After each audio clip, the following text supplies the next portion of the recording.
नमस्कार। एक बार फिर से आप सभी का बहुत बहुत स्वागत है परीक्षा वाले के इस यूट्यूब चैनल में। दोस्तों, हमने जो 30 बेस्ट एमसीक्यूज़ की सीरीज चलाई हुई है उसका जो भाग 4 है उसको आज हम कंप्लीट करने वाले हैं। तो चलिए वीडियो को शुरू करते हैं और देख लेते हैं कि आज का हमारा जो भाग 4 है इसमें हमने कौन कौन से बेहतरीन 30 प्रश्नों को सम्मिलित किया हुआ है। दोस्तों, यह जो हमारी 30 बेस्ट एमसीक्यूज़ की सीरीज है, जितने भी इम्पॉर्टेंट एक दिवसीय परीक्षाएं होती हैं जैसे SSC, railway, UPSC, UPSI, UPPCS के अलावा जितने भी स्टेट एग्जाम्स होते हैं उन सभी एग्जाम के लिए ये जो एमसीक्यूज़ की सीरीज़ है काफ़ी ज़्यादा इंपॉर्टेंट है। तो इस सीरीज को आप बिल्कुल ध्यान से डेली बेसिस पे फॉलो किया कीजिए। तो चलिए आज के सेशन को शुरू करते हैं। पहला प्रश्न आपकी स्क्रीन पर है। यहाँ पे आपसे पूछा जा रहा है कि वेदांगों की जो संख्या है वह कितनी है। काफ़ी इंपॉर्टेंट प्रश्न है। तो वेदांगों की कुल संख्या कितनी है? तो टोटल 6 वेदांग है। तो आप इसे ध्यान दीजिएगा, वेदांगों की कुल संख्या टोटल 6 है। ये 6 वेदांग कौन कौन से, इनका नाम भी आपके लिए इंपॉर्टेंट है। तो पहला आपका शिक्षा हो गया, उसके बाद दूसरे नंबर पर आपका आ जाएगा ज्योतिष हो गया, उसके बाद ज्योतिष के बाद आपका आ जाएगा शिक्षा, ज्योतिष के बाद आपका कल्प हो जाएगा, कल्प हो गया आपका, कल्प के बाद आपका हो जाएगा व्याकरण हो गया, व्याकरण के बाद आपका क्या हो जाएगा निरुक्त हो गया, और निरुक्त के बाद आपका छठा हो जाएगा छंद। यानी कि टोटल आपके 6 प्रकार के वेदांग होते हैं। कौन कौन से? शिक्षा, ज्योतिष, कल्प, व्याकरण, निरुक्त और छठा आपका है छंद। तो इनके बारे में आपको याद रखना है, भूलना नहीं है। अगला इंपॉर्टेंट प्रश्न आपकी स्क्रीन पर है। और मृच्छकटिकम निम्नलिखित में से किसकी इंपॉर्टेंट रचना है आपको बताना है। इंपॉर्टेंट प्रश्न है। तो मृच्छकटिकम किसकी इंपॉर्टेंट रचना है? तो आप इसे ध्यान दीजिएगा, शूद्रक की। यानी कि ऑप्शन आपका यहाँ पे बी बिल्कुल सही है। शूद्रक की इंपॉर्टेंट रचना है मृच्छकटिकम। तो इसके बारे में आपको याद रखना है, भूलना नहीं है। तथा इस रचना में इसका विशेष इसकी विशेषता क्या है इस मृच्छकटिकम की? तो इसकी विशेषता है इसमें जो है गुप्तकालीन समाज का वर्णन किया गया इस मृच्छकटिकम में, जिसकी रचना शूद्रक के द्वारा की गई है। वहीं कालिदास की इम्पॉर्टेंट रचनाओं की अगर हम बात करें तो कालिदास की इम्पॉर्टेंट रचनाओं में मेघदूतम हो गई, ऋतु संहार, रघुवंश, अभिज्ञान शकुंतलम इंपॉर्टेंट है। इनके बारे में आपको याद रखना है। एक बार फिर से मैं रिपीट कर दे रहा हूँ, कालिदास की इम्पॉर्टेंट रचनाएं कौन कौन सी हैं? तो मेघदूतम, ऋतु संहार, रघुवंश, अभिज्ञान शकुंतलम, ये इंपॉर्टेंट रचनाएं हैं किसकी? तो कालिदास की। तो इनके बारे में आपको याद रखना है। वहीं पतंजलि की इंपॉर्टेंट रचना कौन सी है? तो पतंजलि के द्वारा एक इंपॉर्टेंट रचना की गई जिसका नाम है आपका महाभाष्य। तो आप इसे ध्यान दीजिएगा, महाभाष्य जो है यह एक इंपॉर्टेंट कृति है किसकी? तो आपकी पतंजलि की। इसके अलावा कल्हड़ की एक इंपॉर्टेंट कृति जिसका नाम है, कल्हड़ की एक इंपॉर्टेंट कृति का नाम है राजतरंगिणी। राजतरंगिणी जो है एक इंपॉर्टेंट रचना किसकी है? तो कल्हड़ के। तो इसके बारे में आपको याद रखना है। तथा इस राजतरंगिणी में क्या बताया गया है? राजतरंगिणी में कश्मीर के राजवंशों की क्रमबद्ध जो जानकारी है वह दी गई है इस राजतरंगिणी में, जिसकी रचना की गई है कल्हड़ के द्वारा। तो इसके बारे में आपको याद रखना है। अगला प्रश्न यहाँ पे हमारा है, सिंधु घाटी सभ्यता किस लिए जानी जाती है आपको बताना है। इंपॉर्टेंट प्रश्न है। तो आपकी जो सिंधु घाटी सभ्यता है यह किस लिए जानी जाती है? तो सिंधु घाटी सभ्यता आपकी जानी जाती है अपने नगर नियोजन के लिए, मोहनजोदड़ो और हड़प्पा के लिए, इसके अलावा अपने कृषि संबंधित कार्य के लिए यह जो सिंधु घाटी सभ्यता है वह जानी जाती है। यानी कि उपयुक्त सभी इसका राइट आंसर हो जाएगा ऑप्शन डी। तो आप इसे याद कर लीजिएगा। अगला प्रश्न आपकी स्क्रीन पर है, कौन सा हड़प्पी नगर 3 भागों में विभक्त था आपको बताना है। इंपॉर्टेंट प्रश्न है। तो इसका राइट आंसर क्या हो जाएगा? धौलावीरा। यानी कि ऑप्शन आपका बी यहाँ पे बिल्कुल सही। जो धौलावीरा है यह 3 भागों में विभक्त था। ये 3 भाग कौन कौन से थे? तो दुर्ग, मध्यम नगर और निचला नगर। यानी कि जो आपका धौलावीरा था यह दुर्ग में, मध्यम नगर में और निचले नगर में विभक्त था। यानी कि राइट आंसर आपका क्या हो जाएगा? धौलावीरा। तथा यह जो धौलावीरा है यह करंट अफेयर्स का भी टॉपिक था लेटेस्ट में, क्योंकि इसको हाल ही में यूनेस्को की वर्ल्ड हेरिटेज साइट में जगह दी गई थी। तो आप इसे ध्यान दीजिएगा। तथा यह भारत का 40वां यूनेस्को वर्ल्ड हेरिटेज साइट बनाया गया था धौलावीरा। इसकी लोकेशन क्या है धौलावीरा की? तो ये आपको मिलेगा गुजरात का जो कच्छ जिला है यहाँ पे आपको मिलेगा धौलावीरा। तो इसके बारे में आपको याद रखना है, जो धौलावीरा है यह आपको मिलेगा गुजरात के कच्छ जिले में। तथा इसकी खोज किसके द्वारा की गई थी? तो जेपी जोशी यानी कि जगपति जोशी के द्वारा इस धौलावीरा की खोज की गई थी। तो ये सारे फैक्ट आपको याद रखना है। अगला प्रश्न यहाँ पे हमारा है, निम्नलिखित में से किस सुल्तान ने गढ़मुक्तेश्वर की दीवारों पर शिलालेखों में स्वयं को खलीफा का सहायक कहा था? आपको उस सुल्तान का नाम बताना है। तो इस प्रश्न का राइट आंसर क्या हो जाएगा? बलबन, यानी कि ऑप्शन आपका ए बिल्कुल सही। जो बलबन था इसने गढ़मुक्तेश्वर की दीवारों पर शिलालेखों में स्वयं को खलीफा का सहायक बताया था। तो आप इसे ध्यान दीजिएगा। तथा यह जो बलबन था इसका संबंध किस वंश से था? तो यह गुलाम वंश से संबंधित था। बलबन, आप ध्यान दीजिएगा, जो बलबन था यह गुलाम वंश से संबंधित था। तथा इसका टाइम पीरियड क्या था? तो इसका टाइम पीरियड था 1266 से लेके 1286 के मध्य जो है यह गुलाम वंश का शासक था। तब इसे ध्यान दीजिएगा। तथा जो बलबन था इसने जिले इलाही की उपाधि भी धारण की थी, जिसके आप इसके बारे में आपको याद रखना है। तथा बलबन का जो वास्तविक नाम था वह था बहाउद्दीन। क्या नाम था? तो बहाउद्दीन जो था इसका वास्तविक नाम था बलबन का। तो आप इसे याद रखिएगा। तथा एक फैक्ट जो इसके बारे में बार बार एग्जाम में पूछा जाता है, नौरोज उत्सव। तो आपका जो नौरोज उत्सव था इसकी शुरुआत भी किसके द्वारा कराई गई थी? तो बलबन के द्वारा कराई गई थी। तथा जो आपका बलबन था इसने अपने दरबार में सिजदा एवं पायबोस जैसी जो ईरानी पद्धतियां थी उनको भी लागू किया था बलबन ने। तथा यह आपका गुलाम वंश का एक शासक था। तो ये सारे फैक्ट आपको याद रखने हैं बलबन से रिलेटेड। अगला प्रश्न यहाँ पे हमारा है, बेरोजगारों की सहायतार्थ दिल्ली में निम्नलिखित सुल्तानों में से किसने रोजगार कार्यालय की स्थापना करवाई थी? आपको उस सुल्तान का नाम बताना है।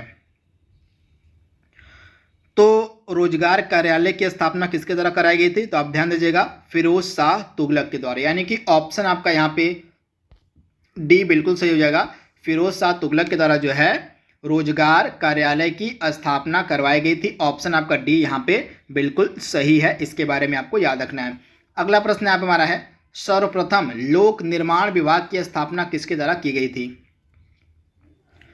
तो अगेन इसका राइट आंसर आपका हो जाएगा फिरोज शाह तुगलक के द्वारा जो है सर्वप्रथम बार लोक निर्माण विभाग की स्थापना की गई थी। तो ऑप्शन आपका डी बिल्कुल सही है। दोस्तों, अगर आपको यह सीरीज पसंद आ रही हो तो इस सीरीज को आप ज़्यादा से ज़्यादा शेयर कर दिया कीजिए, क्योंकि जितना आप शेयर करेंगे उतना हमें थोड़ा सा फ़ायदा मिलेगा। हमारे वीडियोस ज़्यादा चलेंगे थोड़े से, तो थोड़ी सी आपको हेल्प करनी पड़ेगी हमारे वीडियोस को चलाने के लिए। तो आपसे रिक्वेस्ट है कि अगर आपको यह सीरीज पसंद आ रही हो तो इस सीरीज को ज़्यादा से ज़्यादा अपने दोस्तों को भी शेयर कर दिया करिए, क्योंकि आपके शेयर करने से हमारा जो यह सीरीज है MCQs की वह आगे बढ़ेगी तथा हमारा चैनल भी आगे बढ़ेगा। तो आपसे रिक्वेस्ट है कि इस सीरीज को आप अपने दोस्तों के भी शेयर भी कर दिया कीजिए। अगला प्रश्न यहाँ पे हमारा है, निम्नलिखित में से किसके द्वारा आगरा की स्थापना की गई थी? आपको उस शासक का नाम बताना है। तो आगरा की स्थापना किसके द्वारा की गई थी? तो आप इसे ध्यान दीजिएगा, सिकंदर लोदी के द्वारा। यानी कि ऑप्शन आपका बी बिल्कुल सही, सिकंदर लोदी के द्वारा आगरा की स्थापना की गई थी। अच्छा, मैंने पिछले प्रश्न में आपको फिरोज शाह तुगलक के बारे में बताया। इसका टाइम पीरियड आप याद कर लीजिएगा। तुगलक वंश का एक इंपॉर्टेंट शासक था। इसका टाइम पीरियड क्या था? 1351 से लेके आपका 1351 से 1388 के मध्य तुगलक वंश का एक इंपॉर्टेंट शासक था आपका फिरोज शाह तुगलक। तथा इसकी एक आत्मकथा थी जिसका नाम था तुजुके फिरोज शाही। इसके बारे में भी आपको याद रखना है। वहीं सिकंदर लोदी की हम बात करें तो सिकंदर लोदी का कार्यकाल क्या था? तो सिकंदर लोदी का कार्यकाल था आपका 1489 से लेके आपका 1517 के मध्य जो है आपका सिकंदर लोदी का कार्यकाल था। तथा लोदी वंश का एक इम्पॉर्टेंट शासक था। तथा इसी के द्वारा जो है किसकी स्थापना, मतलब किस शहर की स्थापना की गई थी? तो आगरा शहर की जो स्थापना थी यह सिकंदर लोदी के द्वारा ही की गई थी। तो ये सारे फैक्ट आपको याद रखने हैं सिकंदर लोदी से रिलेटेड। अगला इंपॉर्टेंट प्रश्न आपके स्क्रीन पर है, सिख राज्य का अंतिम राजा आपसे पूछा जा रहा है कौन था? इंपॉर्टेंट प्रश्न है। तो इस प्रश्न का हमारा राइट आंसर क्या हो जाएगा? महाराजा दलीप सिंह। यानी कि ऑप्शन आपका यहाँ पे जो डी है बिल्कुल सही हो जाएगा। जो महाराजा दलीप सिंह थे ये सिख राज्य के अंतिम राजा थे। यानी कि ऑप्शन आपका यहाँ पे क्या सही हो जाएगा? ऑप्शन आपका डी यहाँ पे बिल्कुल सही हो जाएगा। ब्रिटिश साम्राज्य में अवध का विलय कब हुआ था? आपको बताना है। तो आप ध्यान दीजिएगा, ब्रिटिश साम्राज्य में अवध का जो विलय हुआ था 1856 में। ऑप्शन आपका यहाँ पे जो डी है बिल्कुल सही हो जाएगा 1856 में। तथा किस आधार पे ब्रिटिश साम्राज्य में अवध को मिला लिया गया था? तो अवध में कुशासन का आरोप लगाकर ब्रिटिश साम्राज्य में अवध को मिला लिया गया था। तो आप इसे ध्यान दीजिएगा। ऑप्शन जो आपका यहाँ पे डी है, बिल्कुल सही हो जाएगा 1856। तथा अवध का अंतिम नवाब कौन था? नवाब वाजिद अली शाह जो था यह अवध का अंतिम नवाब था, तो आप इसे ध्यान दीजिएगा। तथा वह ब्रिटिश रेजिमेंट कौन था जिसकी रिपोर्ट के आधार पर अवध पर कुशासन का आरोप लगाया गया था? तो ब्रिटिश रेजिमेंट था जेम्स आउट्रम, ये नाम भी आपको याद रखना है। ब्रिटिश रेजिमेंट था, इसका नाम था जेम्स आउट्रम। इसी की रिपोर्ट के आधार पर जो है अवध पर कुशासन का आरोप लगाकर इसको ब्रिटिश साम्राज्य में मिला लिया गया था 1856 में। तथा अवध का अंतिम नवाब कौन था? अवध का अंतिम नवाब था वाजिद अली शाह, इसके बारे में आपको याद रखना है। अगला प्रश्न यहाँ पर हमारा है, इसमें से आपको बताना है कि कौन सा सुमेलित नहीं है, आपको इसमें से बताना है। तो इसमें से सुमेलित कौन सा नहीं, आइए देख लेते हैं। तो बक्सर का युद्ध किसके समय लड़ा गया था? हेक्टर मुनरो, यानी कि बक्सर का युद्ध जब लड़ा जा रहा था तो उस समय अंग्रेजी सेनापति था हेक्टर मुनरो। दूसरा आपका पहला आपका बिल्कुल सही दिया गया है। आंग्ल नेपाल युद्ध के समय कौन था? तो लॉर्ड हेस्टिंग था, यह भी आपका बिल्कुल सही दिया गया है।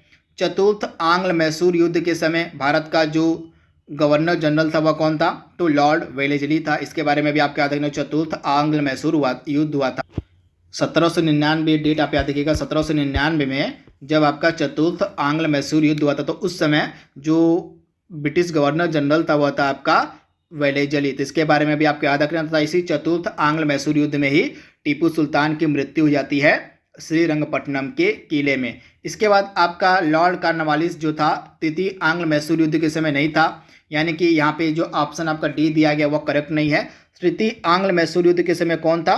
तो सॉरी, यहाँ पे चौथा भी आपका यहाँ पे करेक्ट दिया गया है। तृतीय आंग्ल मैसूर युद्ध जब हुआ था आपका कब हुआ था? तो 1790 से 92 के मध्य। जो आपका तृतीय आंग्ल मैसूर युद्ध हुआ था 1790 से 92 के मध्य हुआ था। तथा उस समय आपका जो ब्रिटिश गवर्नर जनरल था वह था कॉर्नवालिस, यानी कि आपका चारों जो है वह बिल्कुल सुमेलित है, तो आप इसे नोट डाउन कर लीजिएगा। तृतीय आंग्ल मैसूर युद्ध के समय ब्रिटिश गवर्नर था आपका लॉर्ड कॉर्नवालिस। चतुर्थ आंग्ल मैसूर युद्ध के समय आपका ब्रिटिश गवर्नर था लॉर्ड वेलेस्ली, तो इसके बारे में आपको याद रखना है, भूलना नहीं है। चारों आपके यहाँ पे सुमेलित दिए गए हैं, तो आप इसे ध्यान से याद कर लीजिएगा। अगला प्रश्न यहाँ पे हमारा है, निम्नलिखित में से किस गवर्नर जनरल ने भारत में दास प्रथा को समाप्त किया था? आपको बताना है। तो दास प्रथा को किसने समाप्त किया था? तो लॉर्ड एलन बरो ने, यानी कि ऑप्शन आपका यहाँ पे जो है सी बिल्कुल सही हो जाएगा। जो लॉर्ड एलन बरो था इसी के द्वारा भारत में दास प्रथा को समाप्त किया गया था, यानी कि ऑप्शन जो आपका यहाँ पे है सी बिल्कुल सही हो जाएगा। एलन बरो का कार्यकाल कब से कब तक था? तो 1842 से 44, तो आप इसे ध्यान दीजिएगा। 1842 से 44 के मध्य जो था यह गवर्नर जनरल था लॉर्ड एलन बरो, इसी के कार्यकाल में जो है दास प्रथा को समाप्त कर दिया गया था। अगला प्रश्न यहाँ पे हमारा है, किस वायसराय की हत्या अंडमान निकोबार द्वीप समूह में दंडित अपराधी के द्वारा कर दी गई थी? आपको बताना है। तो इस वायसराय का नाम था लॉर्ड मेयो, यानी कि ऑप्शन आपका जो बी है बिल्कुल सही हो जाएगा। लॉर्ड मेयो की जो हत्या थी वह अंडमान निकोबार द्वीप समूह में एक दंडित अपराधी के द्वारा कर दी गई थी, यानी कि ऑप्शन आपका यहाँ पे क्या सही हो जाएगा? Option b Lord Mayo. अगला प्रश्न यहाँ पे हमारा है, प्राचीन स्मारक संरक्षण किस एक गवर्नर जनरल के कार्यकाल में पारित हुआ था? आपको बताना है। तो यह पारित हुआ था लॉर्ड कर्जन के कार्यकाल में, यानी कि ऑप्शन आपका बी बिल्कुल सही। जो प्राचीन स्मारक संरक्षण था यह किसके कार्यकाल में यह एक पारित हुआ? यहाँ पे एक्ट होना चाहिए था। तो प्राचीन स्मारक संरक्षण एक्ट आया था आपका लॉर्ड कर्जन के कार्यकाल में, तो आप इसे ध्यान दीजिएगा। तथा इसी के द्वारा ही बंगाल का विभाजन भी करवाया गया था 1905 में, तो इसे भी आप याद रखिएगा। अगला प्रश्न यहाँ पे हमारा है, निम्नलिखित में से कौन सा सबसे बड़ा हिमनद है दिए गए ऑप्शंस में से? तो दिए गए ऑप्शंस में से सबसे बड़ा हिमनद कौन सा है? तो इसमें से सियाचिन जो है यह सबसे बड़ा ग्लेशियर यानी कि सबसे बड़ा हिमनद है, तो आप इसे ध्यान दीजिएगा। ऑप्शन आपका ए जो है बिल्कुल सही है। इसकी कुल लंबाई कितनी है? तो 70 किलोमीटर कुल लंबाई है इस ग्लेशियर की, सियाचिन की, तो आप इसे ध्यान दीजिएगा। तथा यह भारत का सबसे बड़ा हिमनद भी है। निम्नलिखित में से किस तट से भारत का औसत समुद्र तल मापा जाता है? आपको बताना है। तो भारत का जो औसत समुद्र तल है यह मापा जाता है चेन्नई से, यानी कि ऑप्शन आपका सी यहाँ पे बिल्कुल सही। चेन्नई से जो है भारत का औसत समुद्र तल नापा जाता है। अगला प्रश्न यहाँ पे हमारा है, तो प्रश्न अगला हमारा क्या कह रहा है, भारत में किस राज्य का समुद्र तट दूसरा सबसे लंबा समुद्र तट है? आपको बताना है। तो भारत में किस राज्य के समुद्र तट की लंबाई सबसे ज़्यादा है? तो गुजरात आपका पहले नंबर पे आता है। गुजरात आपका फर्स्ट आता है और सेकेंड नंबर पे आपका आता है आंध्र प्रदेश। तो आंसर आपका क्या हो जाएगा, आंध्र प्रदेश का जो समुद्र तट है वो दूसरे नंबर पे आता है, आप इसे ध्यान दीजिएगा। राम सेतु की शुरुआत कहाँ से होती है आपको बताना है। तो राम सेतु की शुरुआत कहाँ से होती है, तो राम सेतु की शुरुआत आपकी होती है धनुषकोडी से, यानी कि ऑप्शन आपका ए बिल्कुल सही है। धनुषकोडी से जो है यह शुरू होता है, तो आप इसे ध्यान दीजिएगा। तथा इसकी अंत कहाँ पे होती है, तो मन्नार द्वीप से, तो आप इसे ध्यान दीजिएगा। अगला प्रश्न यहाँ पे हमारा है, निम्नलिखित में से कौन सा एक प्रवाल द्वीप है, इंपॉर्टेंट प्रश्न है। तो इसमें से प्रवाल द्वीप कौन सा है, तो इसमें से लक्षद्वीप जो है यह एक प्रवाल द्वीप है, यानी कि ऑप्शन आपका जो बी है बिल्कुल सही हो जाएगा, लक्षद्वीप। अगला प्रश्न यहाँ पे हमारा है, इनमें से कौन सा देश भारत के साथ सबसे लंबी स्थलीय सीमा बनाता है, इंपॉर्टेंट प्रश्न है। तो भारत के साथ सबसे लंबी स्थलीय सीमा कौन सा देश बनाता है, तो बांग्लादेश, यानी कि ऑप्शन आपका जो बी है बिल्कुल सही हो जाएगा, बांग्लादेश। अगला प्रश्न यहाँ पे हमारा है, और किसने कहा था कि संविधान सभा कांग्रेस की थी और कांग्रेस भारत का था, काफी इंपॉर्टेंट प्रश्न है। तो यह कथन कहा गया था ऑस्टिन के द्वारा, यानी कि ऑप्शन जो आपका यहाँ पे है ए बिल्कुल सही हो जाएगा, जो ग्रैनविल ऑस्टिन था इसी के द्वारा यह कहा गया था संविधान सभा कांग्रेस की थी और कांग्रेस भारत था। ऑप्शन ए आपका बिल्कुल सही है। निम्नलिखित में से किस एक अधिनियम ने भारत में संघीय शासन की व्यवस्था दी थी, आपको बताना है। तो यह काफी अच्छा प्रश्न है। इस प्रश्न का राइट आंसर क्या हो जाएगा, भारत सरकार अधिनियम 1935, यानी कि ऑप्शन आपका जो सी है बिल्कुल सही हो जाएगा। आपको बताना है कमेंट बॉक्स में कि भारत सरकार अधिनियम 1935 के तहत भारत में जो संघीय न्यायालय था उसकी स्थापना किस वर्ष की गई थी, आपको इसका जवाब कमेंट बॉक्स में देना है। अगला प्रश्न यहाँ पे हमारा है, निम्नलिखित में से कौन संविधान सभा का संवैधानिक सलाहकार था, आपको बताना है। तो संविधान सभा के संवैधानिक सलाहकार कौन बनाए गए थे, तो इनका नाम था BN राव, यानी कि ऑप्शन आपका यहाँ पे जो है सी बिल्कुल सही हो जाएगा, BN राव। संविधान सभा द्वारा भारतीय संविधान को कब स्वीकृत किया गया था, आपको बताना है। तो संविधान सभा के द्वारा भारतीय संविधान को कब स्वीकृत किया गया था, 26 नवंबर 1949 को। राइट आंसर आपका क्या हो जाएगा, 26 नवंबर 1949, यानी कि ऑप्शन आपका जो बी है यहाँ पे बिल्कुल सही है। अगला प्रश्न यहाँ पे हमारा है, भारतीय संविधान में हमने मौलिक कर्तव्यों को कहाँ से लिया, आपको बताना है।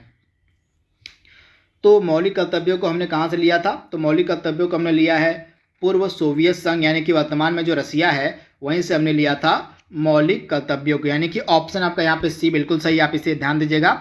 पूर्व सोवियत संघ से लिया गया था आपका क्या, तो मूल कर्तव्य, यानी कि फंडामेंटल ड्यूटीज तथा जो भारतीय संविधान में संशोधन किया गया था 42वां संविधान संशोधन 1976, इसी के तहत जो है मौलिक कर्तव्यों को भारतीय संविधान में जगह दी गई थी तथा किसकी सिफारिश पर इनको सम्मिलित किया गया था, तो स्वर्ण सिंह समिति की सिफारिश पर।